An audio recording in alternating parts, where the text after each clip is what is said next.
নমস্কার। আমি বিকে শুভ্রা অফিসিয়াল এই চ্যানেল থেকে বিকে শুভ্রা বলছি। আজকের প্রসঙ্গ হলো ভ্যালুর আরেকটি অধ্যায়, যার নাম লাভ, অর্থাৎ ভালোবাসা বা প্রেম। আধ্যাত্মিক মূল্যবোধের ভিত্তিতে শ্রেষ্ঠ ভালোবাসা হলো স্বার্থহীন, পবিত্র এবং বাহ্যিক রূপ বা বস্তুগত চাহিদার ঊর্ধ্বে এক গভীর আত্মিক সংযোগ। ভালোবাসা এমন একটি অনুভূতি যা মানুষকে নিঃস্বার্থভাবে ভালোবাসতে শেখায়, সম্মান দিতে শেখায় এবং অন্যের গুণাবলীর প্রশংসা করতে শেখায়। এই ভালোবাসায় কোনো আকাঙ্ক্ষা, অহংকার বা স্বার্থপরতা থাকে না। এটি মৈত্রী, করুণা ও বিবেচনার মতন ইতিবাচক গুণাবলীর উপর প্রতিষ্ঠিত। আধ্যাত্মিক প্রেমে শরীর বা মনেরও কোনো বাধা সৃষ্টি হয় না, বরং এটি হচ্ছে আত্মার সাথে আত্মার এক পবিত্র মিলন। এখানে একে অপরকে ক্ষমা করার প্রবণতা থাকে, কারণ বিশ্বাস করা হয় যে সবাই আমরা এক ঈশ্বরের সন্তান। এটি কোনো নির্দিষ্ট ব্যক্তির প্রতি সীমাবদ্ধ না থেকে সমগ্র সৃষ্টি ঈশ্বরের প্রতি ভালোবাসায় রূপ নেয়। আধ্যাত্মিক জ্ঞান মানুষের মধ্যে সত্য, ধর্ম, শান্তি এবং প্রেমের মূল্যবোধ জাগ্রত করে। আধ্যাত্মিক মূল্যবোধ সম্পন্ন ভালোবাসা মানুষকে আভ্যন্তরীণ স্বাধীনতা প্রদান করে এবং জীবনের লক্ষ্যকে আরও অর্থপূর্ণ করে তোলে। ভালোবাসা শব্দটিকে অনেক মানুষ একান্ত ব্যক্তিগত শব্দ বলে মনে করে থাকেন, কিন্তু ভালোবাসা শব্দটি বৃহৎ বিশ্বের সাথে সম্পর্কিত। কিন্তু এই সমগ্র বিশ্বের রচয়িতাকে যদি এই প্রশ্ন আমরা নিজেকে করি, তাহলে তার জবাবে রচনা ও রচয়িতার সম্পর্কের কথা আগে উঠে আসবে। কারণ সীমাহীন, শর্তহীন, স্বার্থহীন সেই প্রেমের সাগর একমাত্র ঈশ্বরেরই প্রসঙ্গ। ভালোবাসা পরিবর্তন, উন্নতি এবং প্রাপ্তির সৃষ্টিকারী ও উৎসাহমূলক। ভালোবাসার শীতলতায় নকারাত্মক অনুভূতি ও সকারাত্মক অনুভূতিতে পরিবর্তিত হয়ে থাকে। ভালোবাসার গুণ এতটাই শক্তিশালী যে কঠোর পরিশ্রমও মুহূর্তের মধ্যে নিমেষে তা আমাদের ক্লান্তিকেও ভুলিয়ে দেয়। ভালোবাসার আকর্ষণ খুব সহজেই অসম্ভবকেও সম্ভব করে তোলে। ভালোবাসার নৈসর্গিক গুণ আমাদের চিন্তা পূর্ণ ভারাক্রান্ত মনকে তাড়াতাড়ি হালকা করে দেয়। এই ভালোবাসার শক্তি কঠিন পাথরকেও যেন জল করে দিতে পারে। ভালোবাসা আমাদের জীবনের প্রতিটি পদক্ষেপে বিজয়ের অভিজ্ঞতা দিয়ে থাকে। মায়া যতই রাজসিক রূপ ধরে ছলনা বা প্রবঞ্চনা করতে আসুক না কেন, সেই প্রেমের সাগর ঈশ্বরকে যদি স্মরণে থাকে, যে কোনো শক্তি বাধাপ্রাপ্ত হয়ে নিমেষে তা নিঃশেষ হয়ে যায়। তাই সমগ্র বিশ্ববাসী ঈশ্বরকে সেই চিরন্তন অবিনাশী প্রেমের উৎস বলে মনে করে থাকেন। কারণ শর্তহীন, সীমাহীন সেই অবিনশ্বর প্রেম, যা প্রতি মুহূর্তে প্রতিনিয়ত সকলের উপর এক প্রকাশ রূপে বর্ষিত হচ্ছে, যা জাত পাত বর্ণ ধর্ম নির্বিশেষে সকল আত্মার ওপর প্রেমের প্রকম্পন হিসেবে অনর্গল নিঃসৃত হয়। ঈশ্বরের ভালোবাসার এই অনন্য তেজরাশি আত্মাকে ও মনকেও স্বচ্ছ রাখে।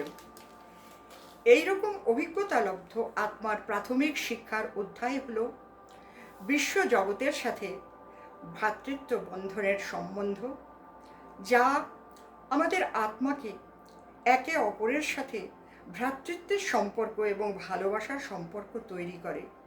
কারণ আমরা সকলে জানি আমরা এক পিতার সন্তান। এইভাবেই সমগ্র পৃথিবী ভালোবাসার দৃষ্টিতে, আন্তরিক মনোভাবে এবং সেবাপরায়ণ কর্মের দ্বারা পরিবর্তিত হতে পারে। একটা সুন্দর পৃথিবী গড়ার জন্য চাই প্রকৃত আধ্যাত্মিক প্রেম, যেটি সর্বাপেক্ষা মুখ্য। নতুন বিশ্বের স্বাভাবিক প্রকৃতিই হচ্ছে ভালোবাসা, এবং প্রকৃতি সুন্দর ব্যক্তির ভালোবাসাই হলো স্বাভাবিক ধর্ম। ঈশ্বর আমাদের একমাত্র পথপ্রদর্শক, তাই তিনি প্রকৃত ভালোবাসা একটি পবিত্র ধর্ম হিসেবে শিক্ষা প্রদান করেন। তিনি আমাদের প্রদানকর্তা, তিনি প্রেমের স্রোত। তিনি তার অকৃপণ প্রেম দিয়ে তার সমস্ত সন্তানদিগকে খুশিতে থাকতে দেখতে ভালোবাসেন। কিন্তু সর্বপ্রথম নির্মোহ প্রেম সম্বন্ধে আমাদের শিক্ষা গ্রহণ করার যথেষ্ট প্রয়োজন আছে। অন্যথায় ঈশ্বরীয় প্রেমকে অধিকার হিসেবে আমরা দাবি করতে পারব না। আজকের দিনের ভালোবাসা অন্তর থেকে নির্গত হয়ে মস্তিষ্কে পৌঁছায়। তার কারণ আমরা চাই অন্তরের পরিবর্তে মন থেকেই ভালোবাসার সূচনা আমাদের হোক। কিন্তু অন্তরের অযোগ্যতা হিসেবে প্রকৃত ভালোবাসাকে আমরা হারিয়ে ফেলি এবং ক্রমশ অসুখী হতে থাকি। ভালোবাসা শিশু, বৃদ্ধ, যুবা নির্বিশেষে আমরা প্রত্যেকেই কামনা করে থাকি।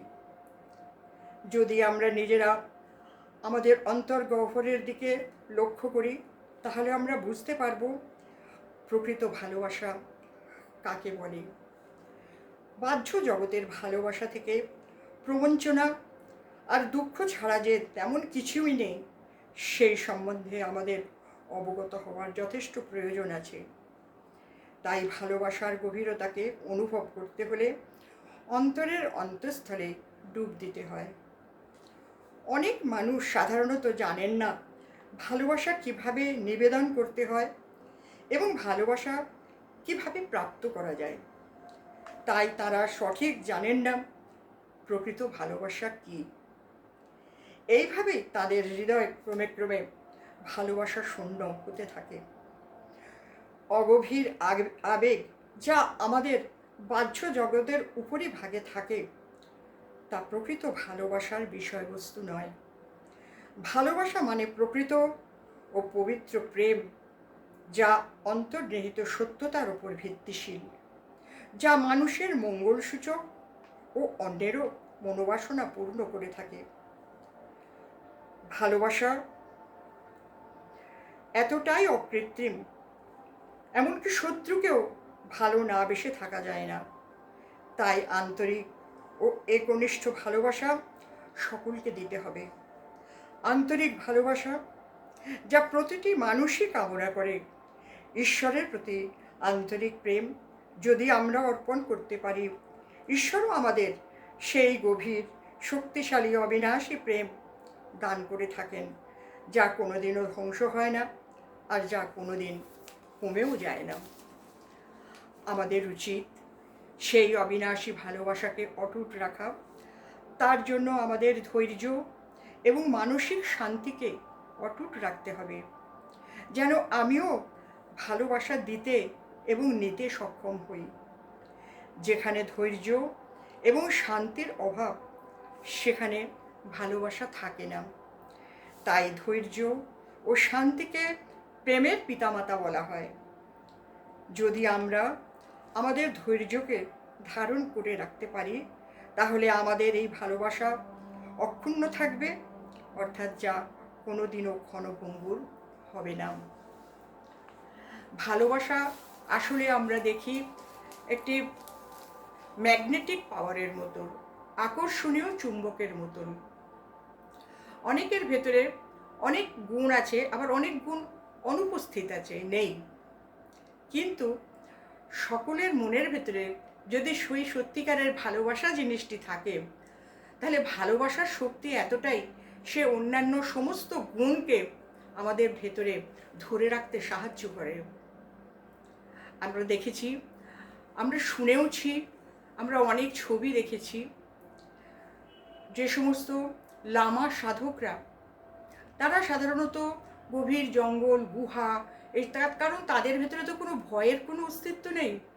তারা সেই সব জায়গায় তপস্যা করেন, সেসব জায়গায় তারা থাকেন, এবং সেই গুরুকুলের শিক্ষা গ্রহণের মতন তাদের সঙ্গে সব 4 বছর 5 বছরের ছেলেরাও থাকে। আর তাদের পাহারা দেয় কে জানেন? জঙ্গলের ওই হিংস্র বাঘ। আমরা সত্যযুগের বর্ণনা পড়ি, দেখি, অনেক ছবি দেখি, শুনি, এবং এই কথাও শুনেছি সত্যযুগ এমন একটি যুগ যে যেখানে বাঘে গরু তো এক ঘাটে জল খায়। কেমন একটা অবিশ্বাস লাগার মতন কথা নয়? কিন্তু সেই প্রমাণ আমরা এখন মাঝে মাঝে দেখতে পাই, যে এই যে বাঘগুলি তাদের চারিপাশে তাদের রক্ষণাবেক্ষণের জন্য রয়েছে এই সমস্ত লামা তপস্বীদের, বা তাদের সঙ্গে যারা নতুন তপস্যা শিখছে ছোট ছোট বাচ্চারা, তাদের রক্ষা করার জন্য যেন, অর্থাৎ আমরা গৃহপালিত পশু বলতে যেমন গরু, ছাগল, এ সমস্তগুলি নিরীহ, তারা অহিংসক জীব, একটু তাড়া দিলেই তারা দৌড়ে চলে যায়। কিন্তু বাঘ সে তো আর সেই রকম জন্তু নয়। কিন্তু সেই বাঘকে দেখি 4-5 বছরের ছোট ছোট বাচ্চারা কান ধরে নদীতে বা ঝর্ণাতে নিজেরা চান করবে, তাকে চান করাতে নিয়ে যাচ্ছে। কেউ বা দেখি একটা ছোট বাচ্চা বাঘের পিঠের ওপরে সওয়ার হয়ে বসে তাকে নিয়ে যাচ্ছে ঝর্ণাতে বা নদীর জলে চান করাবার জন্য। অর্থাৎ এখানে তন্ত্র মন্ত্র কিচ্ছু বলতে কিচ্ছু নেই। ভালোবাসার যে তেজ, ভালোবাসার যে প্রকম্পন, ভালোবাসার যে আকর্ষণ, সেই ভালোবাসা অসম্ভবকেও সম্ভব করে। বাঘগুলোকে দেখলে যেন মনে হয় আসলে চেহারায় তো তারা বাঘই, কিন্তু তাদের স্বভাবগুলো হয়েছে গরু ছাগলের মতন। আমরা ধারণা করতে পারি না, দেখেও বিশ্বাস করতে পারি না যে এই টুকরুম টুকরুম বাচ্চাদের হাতে বাঘগুলো কিভাবে বাধ্য হয়ে তারা চলেছে, পথ চলেছে, কত নির্ভয়ে এই বাচ্চাগুলো। আর যেটাকে বলা হলো যে নির্মোহ ভালোবাসা, যেটাকে আমরা বললাম, সেটা যদি আমরা কোনো হসপিটালের চিলড্রেন ওয়ার্ডে যদি আমরা দেখি, কারণ আমি আমার দেখার সেরকম সুযোগ হয়েছে, তাই আমি সেই দৃষ্টান্তটাই দেখছি। সেখানে যেসব সিস্টাররা, অর্থাৎ নার্সরা, যারা তাদের দেখাশোনা করেন, যারা সেখানে সেবায় আছেন, তারা এই চিলড্রেন ওয়ার্ডে এসে প্রত্যেকটি ওয়ার্ডে, সেই মানে ওয়ার্ডের ভেতরে যেখানে যতগুলি বাচ্চা রয়েছে, প্রত্যেকটি বাচ্চার দিকে তারা সমানভাবে দৃষ্টি দেন, এবং তাদের দেখার ভেতরে রয়েছে সেই আন্তরিকতা। কোন বাচ্চার কেঁদে যাচ্ছে, হয়তো তার মা ঘুমিয়ে গেছে, কাঁদছে, তাকে একটু কোলে করে নিয়ে ওয়ার্ডের খানিকটা হয়তো ঘুরিয়ে ঘুরিয়ে তার কান্নাটা বন্ধ করে দিলেন। কোনো বাচ্চা দেখেছি খেতে খেতে তার মুখ থেকে দুধের বোতলটা পড়ে গেছে, তাকে তুলে নিয়ে তার মুখে দুধের বোতলটা দিয়ে তাকে একটু যত্ন করছেন। কোনো বাচ্চাকে দেখেছি ভিজে টোয়ালের ওপরে শুয়ে আছে, মা হয়তো ঘুমিয়ে পড়েছে, তাকে আবার সে টোয়ালে চেঞ্জ করে তাকে সুন্দর করে গুছিয়ে গাছিয়ে তাকে শোয়াচ্ছেন। এইভাবে তারা ওই দুজন তিনজনকে দেখলাম আর বাকি মাঝখানে ছেড়ে দিয়ে চলে গেলাম, তা কিন্তু নয়। তো ভালোবাসা মানে কিন্তু এমন নয় যে সেখানে কোনো আন্তরিকতা থাকবে না। ভালোবাসার সম্পূর্ণ আন্তরিকতা, সেই আন্তরিকতা যদি তাদের না থাকতো, তাহলে এত সুন্দরভাবে তারা সেবায় নিয়োগ হতে পারতেন না। কারণ তারা তো জানেনই আর কিছুক্ষণ পরে তাদের ডিউটি শেষ হবে, তারা তাদের ইউনিফর্ম ছেড়ে নিজেদের ঘরের জামা কাপড় পরে তারা বাড়িতে যাবেন, বাড়িতে তার পরিবার আছে, তার ছেলে মেয়েরা আছে। কিন্তু এখানে তারা যে সেবা করেন সেটি অতি লক্ষণীয়, ভারী সুন্দর জিনিস, ভারী সুন্দর দেখার জিনিস। তাই তাদের এই যে ভালোবাসা, সেইটাকে বলা হচ্ছে তারা কর্ম সম্পর্কের সঙ্গে যুক্ত, কিন্তু কর্মবন্ধন মুক্ত। অর্থাৎ কোনো বাচ্চাই এখানকার, তারা যে এত আন্তরিকভাবে তাদের সেবা করে যাচ্ছেন, এরা কোনো রকমভাবে বাধা থাকেন না, কোনো কর্ম তাদের বেঁধে রাখতে পারে না। এত সুন্দর একটা আদর্শ সেখান থেকে আমি বাস্তব জীবনে আমি নিজে চোখে দেখেছি। একটা ছোট্ট গল্প বলি। একদিন তিন বন্ধুর নাম হচ্ছে, একজনের নাম লাভ, একজনের নাম পিস, আরেকজনের নাম হ্যাপি। রাস্তা দিয়ে যেতে যেতে যেতে যেতে তাদের অনেকক্ষণ রাস্তায় হেঁটেছেন, খুব খিদেও পেয়েছে, জল পিপাসাও পেয়েছে। এদিক ওদিক দেখে দেখলেন যে হ্যাঁ, গ্রামের সামনাসামনি একটা বাড়ি দেখা যাচ্ছে। ওরা তিনজন সেই বাড়ির মধ্যে ঢুকলেন। ঢুকতেই সেই বাড়ির যিনি গৃহিণী তিনি বেরিয়ে আসলেন, বললেন আপনারা কে, পরিচয় দিলেন যে আমরা তিনজন পথচারী, আমরা রাস্তায় আস্তে আস্তে খুব ক্ষুধার্ত এবং জল পিপাসা পেয়েছে, আমাদের কি আপনি কিছু খেতে দিতে পারবেন? তখন সেই গৃহিণী বললেন ঠিক আছে, আপনারা বসুন, আমরা এক্ষুনি আপনাদের মতন রান্না করে ফেলবো, এক্ষুনি রান্না হয়ে যাবে। তখন তারা জিজ্ঞেস করলেন আপনার স্বামী কোথায়? বললেন তো স্বামী একটু কাজে বেরিয়েছেন, সামান্য একটু দূরে গেছেন, এক্ষুনি চলে আসবেন, আপনারা বসুন। তখন তারা বললেন না, আপনার স্বামী আসলে আমরা ঘরে এসে বসবো। তো তারা উঠোনে বসে আছেন। তার স্বামী যথারীতি যখন আসার সময় তিনি এসেছেন, একটু অবাক চোখে, তাদের তো চেনেন না, একটু দেখে ভেতরে এসে ওর স্ত্রীকে জিজ্ঞেস করছেন ওরা কারা যারা উঠোনে বসে আছেন। তো ওনার স্ত্রী সবটাই বললেন যে ওনারা এরকম পথচারী, আস্তে আস্তে ওনারা খুব ক্ষুধার্ত হয়ে গেছেন, আমার কাছে একটু খাবার চাইলেন, আমি তাড়াতাড়ি রান্না করেছি, ওদের জন্য রান্না করেছি। এইবারে গৃহস্বামী যিনি, অর্থাৎ মহিলার স্বামী যিনি, তিনি হাত জোড় করে এসে ওনাদের কাছে মিনতি করলেন আপনারা আসুন, আপনাদের ভোজনের ব্যবস্থা হয়েছে, আপনারা আসুন।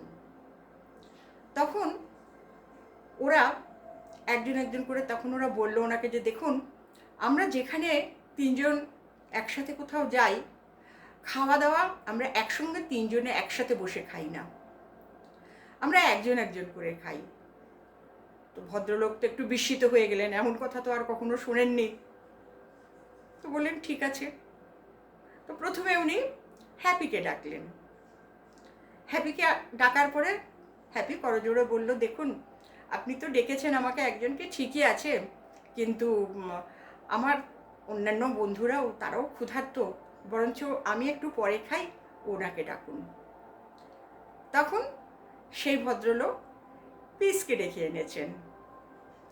তখন পিসও বললেন যে আমাদের আপনি খাওয়ার জন্যে আয়োজন করেছেন, নিমন্ত্রণ করছেন আসার জন্য, তো আপনি একটা কাজ করুন, আপনি আগে লাভকে ডাকুন, তাহলে দেখতে পাবেন সব কিছু।